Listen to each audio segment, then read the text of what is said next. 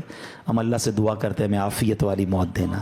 اے اللہ ڈوبنے والی, پھٹنے والی, ہیں جانوروں کے ذریعے پرخچے اڑنے والی, بم دھماکے والی موت نہیں. اے اللہ میں ایمان والی, عافیت والی, ہمارے مقدر میں مدینے والی موت لکھ دے.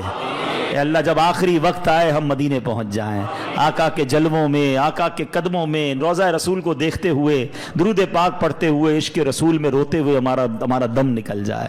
نجم کی اے خدا آرزو ہے یہی, عاشق زار کی آبرو ہے یہی, موت کے وقت سر ان کے قدموں میں ہو, دید ہوتی رہے دم نکلتا رہے, دید ہوتی رہے دم نکلتا رہے. اللہ کرے ایسا کرم ہو جائے کہ بس ہم مدینے میں ہمارا انتقال ہو. مگر مرنا تو ہے نا, ہم کیوں نہیں سوچتے, کیوں تیاری نہیں کر رہے, کس بات کا انتظار ہے؟ یہ قبرستان جانا, یہ جنازے اٹھنا. اچھا آپ کو پتہ ہے بہت اہم بات میں آپ نے کرنے جا رہا ہوں, یہ جو جنازہ ہے نا, ہم تو دنیا سے چلے گئے نا, جب بندہ دنیا سے چلا جاتا ہے تو قبر میں جا کے تو فرشتے آتے ہیں نا, تو مرنے کے بعد یہ سارے کام بھی فرشتے کر لیتے ہیں. غسل, کفن, دفن ہے, اللہ کی طرف سے فرشتے آتے اٹھا کے لے جاتے بندے کو. یہ سارا کام پبلک سے کیوں کروایا گیا؟ کبھی سوچا آپ نے؟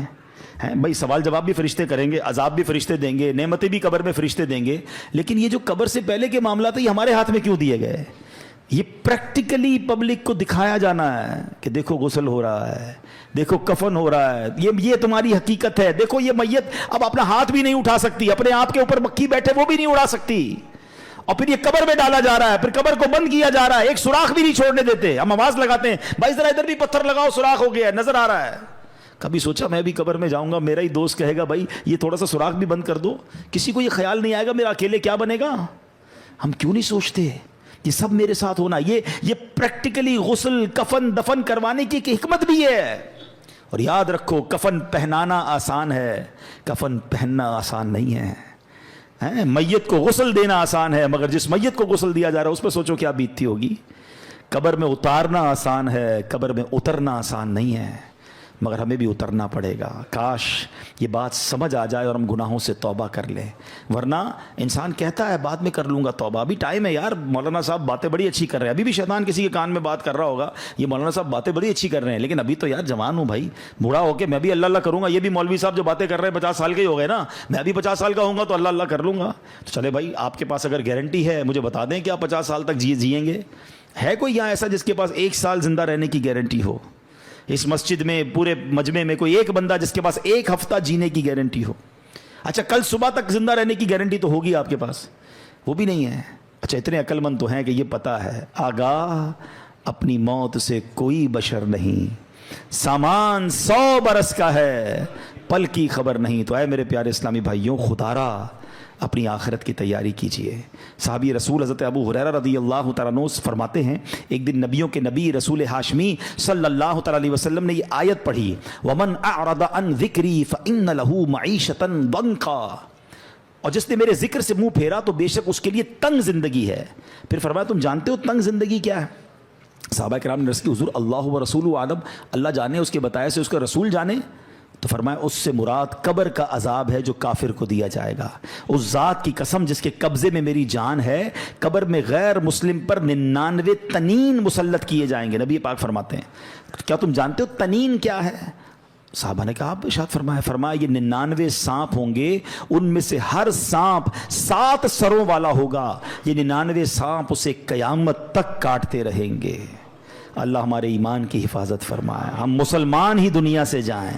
یہ بھی بڑا پرابلم ہے، ہمیں فکر ہی نہیں ہے ایمان کی۔ ہم سمجھتے ہیں مسلمان ہیں تو جناب بڑی اچھی بات ہے، ایمان والے ہیں، مگر ایمان سلامت رہے اس کی فکر کون کرے گا؟ یاد رکھیے اس وقت بھی دنیا میں سب سے زیادہ تیزی سے پھیلنے والا مذہب یہ اسلام ہے۔ The most growing religion on earth, کائنات میں سب سے تیزی سے لوگ مسلمان ہو رہے ہیں، لیکن یہ ون وے ٹریفک نہیں ہے۔ جس طرح لوگ مسلمان ہو رہے ہیں معاذ اللہ، اس طرح کوئی ایمان سے بھی خارج ہو سکتا ہے۔ ہمیں دعا کرنی ہے اللہ ہمارا ایمان سلامت رکھیو۔ ہم کیا دعا کریں؟ ہمارے نبی پاک دعا فرمایا کرتے، ہماری تو اوقات ہی کوئی نہیں نا۔ جن کے صدقے ایمان ملا ہے وہ دعا کرتے، یا مقلب القلوب ثبت قلبی علی دینک، اے دلوں کو پھیرنے والے میرے دل کو اپنے دین پر ثابت قدمی عطا فرما۔ کون دعا کر رہا ہے؟ اللہ کے نبی۔ ہم میں سے کسی نے دعا کی؟ ہم کبھی ٹینشن میں آئے؟ میری گاڑی، ابھی کسی کی گاڑی باہر کھڑی ہوگی اس کو ٹینشن ہوگی، یار نئی گاڑی لی ہے کہیں اسکریچ نہ لگ جائے۔ قیمتی موبائل جیب میں ہو تو اور تھوڑی دیر بعد ہاتھ لگاتے ہیں، ہاں یار پڑا ہوا ابھی تک نکلا نہیں ہے۔ اتنی ٹینشن ہے تمہیں اپنے پیسوں والی چیزوں کی۔ سب سے قیمتی چیز ایمان ہے، کبھی اس کی ٹینشن لی کہ اللہ میرا ایمان سلامت رہے، میرا ایمان چھن نہ جائے، میں مرتے وقت مسلمان مروں؟ ہیں برے دوستوں میں بیٹھ رہے ہیں۔ ایمان چھن جانے کے بڑے اسباب ہیں، شرابیوں کے ساتھ بیٹھتے ہیں، جواریوں کے ساتھ بیٹھتے ہیں، بے حیا لوگوں کے ساتھ بیٹھتے ہیں، الٹی سیدھی باتیں کرنے والوں کے ساتھ بیٹھتے ہیں۔ یہ نحوست ہے، ایمان چھن جانے کا ڈر ہے۔ جو گناہوں کا عادی ہوتا ہے اس سے ایمان چھن جاتا ہے، پتہ نہیں کیسی کیسی باتیں ان کی زبان سے نکل رہی ہوتی ہیں، اللہ رسول کا مذاق، جنت و دوزخ کا مذاق، کامیڈین بنائے ہوئے لوگوں نے ہیں، اب تو ویوز کے چکر میں پتہ نہیں کیا کیا بول رہے ہوتے ہیں، ہمیں بڑے اچھے لگتے ہیں۔ نہ بیٹھو ان کی صحبتوں میں۔ مجھے ایک بات بتائیں، ابھی 4 سال پہلے کووڈ آیا تھا نا، کووڈ نے سکھایا نا سوشل ڈسٹینس، نہیں یار یہ چھینک رہا ہے اسے دور رہو بھائی، اس نے ماسک پہنا ضرور کچھ ہوگا، اتنا ڈر گئے تھے۔ تمہیں ایک بیماری کی وجہ سے دور رہنا سمجھ آ گیا، جہاں رب کی لعنت برس رہی ہے ان لوگوں سے دور رہنا سمجھ نہ آیا۔ آج پتہ ہے کیا کہتے ہیں؟ کہتے ہیں میں شراب نہیں پیتا، دوست شراب پیتے، میں تو بیٹھتا ہوں۔ وہ جوا کھیلتے ہیں مجھے پتا ہے، لیکن میں بیٹھتا ہوں۔ وہ بری باتیں کرتے ہیں، میں نہیں کرتا، میں کیوں بیٹھتے ہو بھائی؟ آپ کو پتا ہے جہاں رب کی طرف سے لعنت برس رہی ہے ادھر بیٹھے ہوئے ہو، کیا مجھ پر عذاب الہی نہیں آ جائے گا؟ کیوں سمجھ نہیں آتی؟ 2 اور 4 والی باتیں۔ کسی بلڈنگ میں آگ لگ جائے، اس بلڈنگ میں رہتے ہیں ہم، یار نیچے آگ لگی ہے نا اوپر تو نہیں لگی، پوری بلڈنگ خالی ہو جاتی ہے۔ آگ جہنم کی آگ لگی ہوئی، آپ ادھر بیٹھے ہوئے ہیں۔ اور ایک بار اور یاد رکھ لیں کہ جتنی برائیاں ہیں نا، بڑے ینگسٹر مجھے سن رہے ہیں، میرا یہ دعویٰ ہے آپ جا کے چیک کر لو، کسی شرابی، کسی جواری، کسی چور، کسی ڈاکو، کسی بھی برے کام کرنے والے سے ایک بار پوچھ لو کہ بھائی یہ عادت کدھر سے ملی ہے۔ ایک بندہ نہیں کہے گا کہ امی نے سکھائی تھی، ابو نے سکھائی تھی، ابو نے کہا بیٹا آج تیری برتھ ڈے تو یہ تیرے کو چرس کا سگریٹ دے رہا ہوں۔ کسی کی ابو امی نے نہیں پلایا تھا، کدھر سے آئی یہ ساری عادتیں؟ بتاؤ نا، برے دوستوں سے ہی آئی نا۔ اس کا مطلب 2 اور 2 4 والی بات ہے کہ بری صحبت ہی بندے کو برا بناتی ہے۔ ہم بری صحبت چھوڑنے کے لیے تیار ہی نہیں ہیں۔ ہم نے تو دوست بھی وہ بنائے کہ نماز پڑھیں تو مذاق اڑاتے ہیں ہمارا، اور مولوی بن گیا کدھر جا رہا ہے بھائی، ٹھیک ہے جمعہ پڑھ لیتا ہے بہت ہے، ہمیں وہی دوست اچھے لگتے ہیں۔ کیوں چاہیے مجھے وہ دوست؟ چاہیے کیوں؟ ہم کیوں نہیں سمجھ رہے یہ بات؟ ہم خود اپنے پیر پہ کلاڑی مار رہے برے لوگوں میں بیٹھ کر۔ ہمیں اگر واقعی نیک بننا ہے تو ہمیں نیک لوگوں کی صحبت اپنانی ہوگی۔ Simple is that. اچھی صحبت میں آئے، آپ کو اچھائی کرنے کا دل لگ گیا، آپ کا ذکر اللہ کا دل چاہ رہا ہے، آپ کا درود پاک پڑھنے کا دل چاہ رہا ہے، یہ اچھی صحبت کی برکت ہے۔ بالکل پریکٹیکلی فارمولہ آ گیا نا۔ تو پلیز آج کچھ ڈیسائیڈ کرو یار، آج کچھ طے کرو۔ اگر دیکھیں آپ نے وہ 6 گناہگار 7 گناہگار سنے، شراب کا عادی نہیں بخشا جائے گا۔ اگر میرا کوئی اللہ نہ کرے کوئی بھائی ایسا بیٹھا ہے مجھے سن رہا ہے، شراب کی عادت ہے، خدا را توبہ کر لو، یہ کتنا بڑا گناہ ہے کہ سب برات بھی نہیں بخشے جائیں گے۔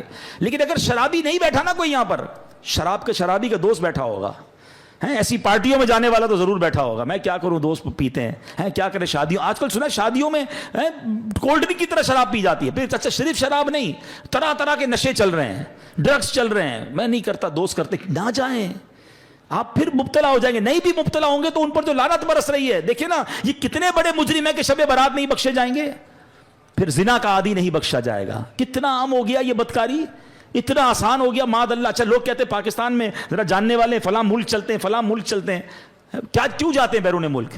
لیکن آپ سوچئے، آپ اکیلے کسی ملک چلے بھی گئے، آپ نے اپنی پسند کا گناہ کر بھی لیا، رب تو دیکھ رہا ہے نا، اس کو کیا جواب دو گے؟ اور یہ کتنا بڑا گناہ ہے کہ آج زنا کا عادی نہیں بخشا جائے گا، خدا را توبہ کر لیں۔ یہ پہلے آنکھ بہکتی ہے، یاد رکھیے گا، یہ جو موبائل فون ہمارے ہاتھ میں ہے نا، یہ جنت میں بھی لے جا سکتا ہے، یہ جہنم میں بھی لے جا سکتا ہے۔ اسی موبائل فون سے وہ کچھ دیکھ رہے ہیں کہ پہلے آنکھ بہکتی ہے، پھر دل بہکتا ہے، پھر شرمگاہ بہکتی ہے۔ توبہ کریں، ایسی بے حیا دوستوں میں، بے حیا لڑکیوں سے دوستیاں، ان سے فون پہ بات چیت، ساری رات کیا کر رہے ہیں بھائی؟ کیوں اپنی زندگی کو برباد کر رہے ہیں؟ اللہ کو کیا جواب؟ سب بخشے جائیں گے، کہیں ہم نہ رہ جائیں ان چیزوں سے۔ اچھا یہ پتہ کیوں؟ کیونکہ صحبت ہی وہی ہے نا، ہم بیٹھتے ہی ادھر ادھر گرل فرینڈ بوائے فرینڈ کی باتیں ہوتی ہیں، جدھر ذکر یہ ہو رہا ہوتا ہے۔ اب مجھے ایک بات بتائیں، رائٹ ناؤ کسی کے ذہن میں اس طرح کی بے حیائی کا خیال آ رہا ہے؟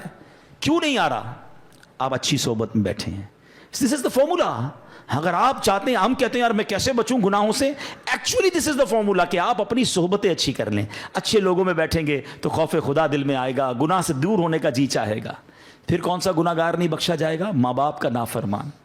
یہ کتنی بڑھ گیا یہ پرابلم، کتنا ماں باپ کے سامنے زبان چلاتے ہیں آج کا نوجوان، ہیں ماں باپ کو ڈانٹتے ہیں۔ وہ دن دور ہو گئے کہ ماں باپ بچوں کو ڈانٹیں، بچے شاؤٹ کر رہے ہیں ماں باپ پر، بلکہ یہ حال ہو گیا کہ ماں باپ ڈر رہے ہیں، اپنے بچوں سے بات کرنے میں ڈر رہے ہیں کہ یار بچے کو سمجھاؤں گا تو مجھ سے لڑے گا، بیٹی کو سمجھاؤں گی تو ماں کہتی بیٹی مجھ پہ چیخے گی۔ تف ہے اس اولاد پر کہ جس سے ماں باپ ڈر رہے ہیں۔ یاد رکھو حدیث پاک میں آتا ہے، جس سے اس کے ماں باپ راضی اس سے اس کا رب راضی، جس سے اس کے ماں باپ ناراض اس سے اس کا رب ناراض۔ تم سے ساری دنیا راضی ہے، میرے دوست راضی، میرے رشتہ دار، میرے سارے درام محلے والے راضی، اور ماں باپ ناراض بیٹھے ہیں، برباد ہو جاؤ گے، مارے جاؤ گے۔ دیکھیں نا کتنا بڑا گناہ ہے کہ شب برات سب بخشے جائیں گے، ماں باپ کا نافرمان نہیں بخشا جائے گا۔ اپنے ماں باپ کو راضی کریں، ان کی رسپیکٹ کریں۔ خدا کی قسم اس سے بڑا خوش نصیب کون ہے کہ شب برات بھی ہے اور تمہاری ماں تمہارے پاس ہے، تمہارا والد تمہارے پاس ہے۔ ارے تمہارے تو وارے نیارے ہو گئے آج کی رات تمہاری ماں تمہارے لیے دعا کر دے، پھر چاہیے کیا تم کو؟ آج کی رات تمہارا باپ تمہارے پاس ہے، جاؤ نا اس سے دعا کرواؤ، پوچھو ان سے جن کے چلے گئے ماں باپ، قبرستان جانا پڑتا ہے ان سے بات کرنے کے لیے۔ یاد رکھنا میرے بھائیوں، میرے بچوں، جن کے ماں باپ ہیں نا، جب چلے جائیں گے نا پھر تمہیں پتا چلے گا یہ کیا ہستیاں ہیں۔ دو موقع پر تو ماں باپ بڑے یاد آتے ہیں، جب زندگی میں بندہ کچھ حاصل کرتا ہے نا، کوئی نیا گھر لے لے، کوئی گاڑی لے لے، کوئی ترقی ہو جائے، کوئی اچھا کام ہو جائے نا، پھر ماں بڑی یاد آتی ہے۔ کاش ماں ہوتی نا، دیکھتی تو کتنا خوش ہوتی ہے، والد ہوتا تو کتنا خوش ہوتا کہ آج اللہ نے مجھے اتنی ترقی دے دی ہے۔ وہ شعر ہے نا، دولت کا ہے انبار مگر تیری کمی ہے۔ پھر بڑی یاد آتی ہے ماں اور والد کے، یار آج اللہ نے کدھر پہنچا دیا، مگر ماں ہی نہیں ہے، جو دعائیں دینے والی تھی وہ والد ہی نہیں ہے، جس کی وجہ سے ادھر پہنچا ہوں اس کو بتا ہی نہیں پا رہا۔ ہر خوشی میں ماں باپ یاد آتے ہیں۔ اور ایک دوسرا موقع ہوتا ہے جب کوئی بڑا غم آ جائے نا، کوئی بڑی پریشانی آ جائے، کوئی بڑا مرحلہ آ جائے، پھر بڑے یاد آتے ہیں کہ کاش ماں ہوتی نا، اس کے قدموں میں سر رکھتا، وہ دعا کرتی، میری مشکل حل ہو جاتی۔ اب ماں ہے ہی نہیں، کس سے دعا کراؤں؟ والد ہوتا نا تو سر پہ ہاتھ رکھ کے کہتا، بے شک بوڑھا تھا مگر وہ ایک جملہ کہتا تھا، دل کو ٹھنڈ پڑ جاتی تھی کہ بیٹا گھبرا نہیں، میں ہوں۔ مگر اب نہ وہ سر پہ سایہ ہے، نہ وہ دعاؤں کا دروازہ ہے، اور آج ہے تمہارے پاس تو قدر نہیں کرتے ہو، ان کے پاس بیٹھتے نہیں ہو، ہیں؟ ماں کہتی بیٹا ٹائم دو، ماں ٹائم نہیں ہے میرے پاس، اب وہ میرے پاس ٹائم نہیں، میں جا رہا ہوں دوستوں میں، ہیں؟ وہ کام کہتے ہیں، منع کر دیتے ہو ان کو۔ ماں باپ کی نافرمانی نہ کرنا، دنیا میں بھی برباد ہو جاؤ گے، آخرت میں بھی برباد۔ اب سوچے نا کتنا بڑا گناہ ہے کہ شب برات ماں باپ کا نافرمان نہیں۔ اچھی صرف شب برات نہیں، شب قدر کی فضیلت جب آپ سنو گے، یہ کچھ گناہ تو ایسے ہیں، یہ وہ لسٹ ہے جو ہر بڑی رات میں آپ سنتے ہو کہ فلاں سب بخشے جائیں گے، یہ نہیں بخشے جائیں گے، ہر لسٹ میں آپ کو ماں باپ کا نافرمان ملے گا۔ اتنا بڑا گناہ ہے، لیکن ماں باپ کو راضی نہیں کرتے۔ خدا را ایسا نہ کرو، چلے جاؤ ان کے پاس، ان کے پیر چومو، ان کے ہاتھ چومو، ان سے معافی مانگو، ان کو کہو کہ مجھے معاف کر دو، مجھ سے راضی رہنا۔ آپ ذرا سوچو یہ کتنی کمال کی ہستیاں ہیں۔ حدیث پاک میں آتا ہے جو اپنے ماں باپ کو محبت کی نگاہ سے دیکھے، صرف دیکھے، ذرا سننا حدیث کو، محبت کی نگاہ سے دیکھے، اللہ حج مقبول کا ثواب عطا فرماتا ہے۔ صحابی نے عرض کی حضور وَإِن نَظَرَ كُلَّ يَوْمٍ مِئَةَ مَرَّةٍ، حضور کوئی 100 بار دیکھے؟ اللہ کے حبیب فرماتے اللہ اکبر و اطیب، کوئی 100 بار دیکھے، اس کا مطلب یہ ہوا کوئی 100 بار دیکھے اللہ 100 حج کا ثواب عطا فرماتا۔ اب میرا سوال ہے آپ سے، صرف دیکھنے پر حج کا ثواب ہے، خدمت پر ثواب کتنا ہوگا؟ پیر دبانے پر ثواب کتنا ہوگا؟ دوائی لانے پر ثواب کتنا ہوگا؟ ویل چیئر چلانے کا ثواب کتنا ہوگا؟ اگر ان کی کسی وجہ سے میں کوئی ان کی خدمت کر رہا ہوں تو کتنا ثواب ہوگا؟ یار دیکھنے پر حج کا ثواب۔ مگر آج تو جب خدمت کی باری آتی ہے تو بچہ جی چراتا ہے۔ میں صحیح بتاؤں، لکی ہے وہ اولاد جن کو ماں باپ کی خدمت کا موقع مل گیا، بڑھاپے میں ملے اور خدمت کا موقع ملا۔ کئی ماں باپ ایسے ہیں یقین کرو جنہوں نے خدمت کا موقع ہی نہیں دیا، ہماری خدمت کرتے کرتے ہی چلے گئے، ہماری تو باری نہیں آنے دی، وہ ہماری خدمت کرتے رہے اور چلے گئے۔ اگر تمہاری باری آئی ہے نا، وہ بیمار ہیں، تمہیں دوائی دلانے کا موقع مل رہا ہے، ان کی خدمت کرنے کا موقع مل رہا ہے، انہیں ٹائم دینے کا موقع، تم لکی ہو، تمہارے لیے جنت کا راستہ رب نے کھول دیا۔ اس کو سعادت سمجھنا، بوجھ نہ سمجھنا۔ مگر آج حال یہ ہے کہ بیٹا باپ سے کہتا ہے ابو یہ میرا ہے، تمہارا نہیں ہے، میں نے کمایا ہے، آپ تو نوکری کرتے تھے، آپ کے پاس تھا کیا؟ میں نے سب کچھ کیا، یہ گھر میں نے بنایا ہے۔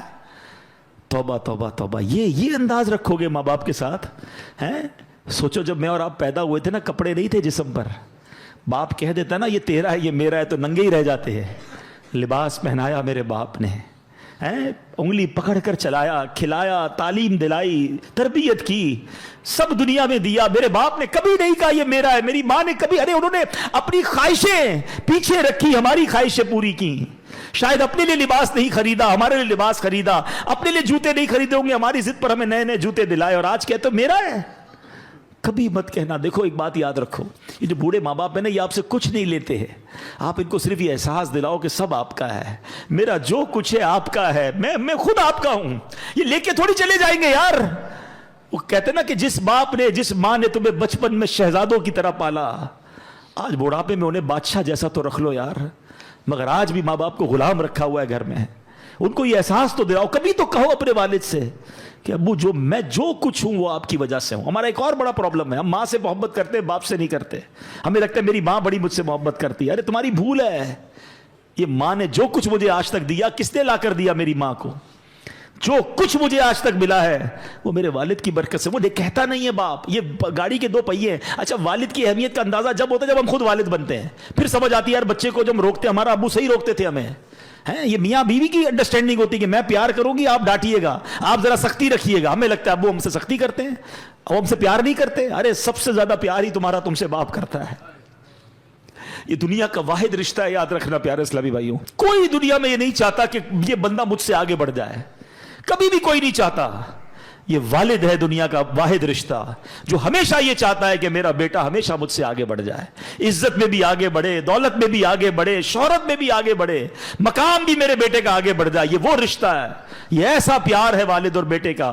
تو ماں باپ کی قدر کرو میرے بچوں، میرے بھائیوں، جس کے پاس ماں باپ ہے اور ناراض ہیں انہیں راضی کر لینا۔ کبھی بوڑھے ہو جاتے ہیں چڑچڑے، ہو سکتا ہے آپ کو کچھ سنا دیں، ڈانٹ دیں، نہیں یار کوئی بات نہیں، بہت کچھ دیا ہے انہوں نے، بچے ہو گئے۔ زندگی ایک سائیکل ہے، یہ زندگی کا پتہ ہے سفر کیسے شروع ہوتا ہے؟ ہم جو چھوٹے تھے نا، ہم کرال کرتے تھے، رینگتے تھے، پھر انگلی پکڑ کر چلنا شروع ہوئے، پھر انسٹالر پر ہمارے امی ابو نے وہ چھوٹی سی بچہ گاڑی پہ چلایا ہے، پھر ہم چلنے لگے، پھر دوڑنے لگے، پھر بڑے ہو گئے، 50 55 60 کے بعد پھر اسٹک آتی ہے ہاتھ میں، پھر ویل چیئر آتی ہے، اور ایک وقت آتا ہے پھر ہم زمین پہ چلے جاتے ہیں۔ تو سمجھ لو کہ یہ پورا ایک سرکل ہے۔ جو 60 سال کا بوڑھا ہے نا، وہ 6 سال کے بچے کے برابر ہے۔ 6 سال کا بچہ برا لگتا ہے آپ کو؟ بار بار کوئی بات کہے، ضد کرے، آپ سے لڑے، آپ مسکراتے ہیں، بچہ لڑ رہا ہوتا ہے مسکراتے، کیونکہ بچہ ہے۔ آپ 60 سال کے بوڑھے کو پہلے 6 سال کا بچہ سمجھ لو, پھر آپ کو نہ ابو کی کوئی بات بری لگے گی, نہ ان کا ڈانٹنا برا لگے گا, نہ ان کا ضد کرنا برا لگے گا, نہ بار بار ریپیٹ کرنا برا لگے گا, نہ ان کو آپ ان کا کم سننا برا لگے گا. بھائی 6 سال کا بچہ بھی نہیں سمجھتا, 60 سال کا بوڑھا بھی نہیں سمجھتا. 70 سال کا ہو جائے سمجھ لو 5 سال کا بچہ ہو گیا, ایک سال کم کرتے جاؤ. انڈرسٹینڈنگ لیول آپ کو بڑا آسان دے رہا ہوں میں. جس دن آپ یہ سمجھ جاؤ گے نا بوڑھے لوگوں کو, آپ انجوائے کرو گے, ڈانٹ رہے ہوں گے آپ کو برا نہیں لگے گا. لوگ لڑ رہے ہوتے ہیں بوڑھے ماں سے, ابو ڈانٹتے ہیں, بھائی ڈانٹ نہیں رہے, ان کو سمجھ ہی نہیں پڑ رہی اس وقت, آپ ان کی خدمت کرو, موقع ملا ہے. تو اے میرے بچوں, ماں باپ کا نافرمان نہیں بخشا جائے گا, چغل خور نہیں بخشا جائے گا. باتیں تو بہت ساری ہیں, میں اس کو کنکلوڈ کرتا ہوں. اب یہ بھی بڑی بیماری ہے, کئی خواتین مجھے سن رہی ہوں گی, میری بہنیں, خدا رہا یہ چغل خوری ان میں بہت زیادہ ہے, یا مردوں میں بھی ہوتی ہے, بڑا انجوائے کرتے ہیں لوگ. چغل خوری کیا ہے؟ ادھر کی بات ادھر پہنچانا. پتہ چلا تیرا بھائی یہ کہہ رہا تھا, وہ تیرا دوست یہ کہہ رہا تھا, بڑا مزہ آتا ہے اس کی بات پہنچانے میں تاکہ لڑائی ہو جائے, جدائی ہو جائے. آپ کو پتہ یہ اتنا بڑا گناہ ہے کہ آج کی رات وہ نہیں بخشا جائے گا. لیکن میں آپ کو ایک اور عجیب بات بتاؤں کہ اللہ کریم کو یہ کتنا محبوب ہے کہ بندے مل کر رہے ہیں. جھوٹ کبیرہ گناہ ہے نا, جہنم میں لے جانے والا کام ہے. مگر اگر دو مسلمانوں میں لڑائی ہو گئی ہے, میاں بیوی میں لڑائی ہو گئی ہے, تو ان کو جوڑنے کے لیے جھوٹ بولنے کی اجازت دی گئی کہ کسی طرح ان کی جو ہے نا محبت بڑھا دو, پیار کرا دو, دوستی کرا دو. جھوٹ بھی بولنا پڑے کہ بھائی تیرے لیے تو بڑی تعریف کرتا ہے یار, تیرا بھائی تو تیری بڑی ماشاءاللہ واہ واہ کرتا ہے. وہ نہیں کرتا, پھر بھی جا کے بتاؤ تاکہ دل مل جائے. اس کی کچھ شرعی وہ ہے, تفصیل ہے. لیکن آپ جو سمجھانا چاہ رہا ہوں, عقل مند ذرا سمجھیے گا. جس مسلمان کی لڑائی کو جوڑنے کے لیے جھوٹ کی اجازت دے دی گئی, جو جا کے لڑائی کرواتا ہے اس کا کیا حال ہوگا؟ وہ اللہ کی بارگاہ میں کتنا ناپسند ہے. اچھا جھوٹ بول کے لڑائی کراتے, جھوٹ بول کے دوستی کرانے کی بجائے جھوٹ بول کے لڑائی کرواتے ہیں, گھر ٹڑوا دیتے ہیں. برباد ہو جائیں گے وہ لوگ جو چغل خوری کرتے ہیں. آپ کو اگر مثال کے طور پہ کسی نے کسی کی برائی کری دی تو آپ پر کب واجب ہے اس کو جا کے بتائیں کہ بھائی فلاں نے یہ بتایا تھا؟ نہیں, ہم تو فوراً کہتے ہیں اب مزہ آئے گا, بتاؤں گا, لڑائی کرواؤں گا. توبہ توبہ توبہ نہ کریں.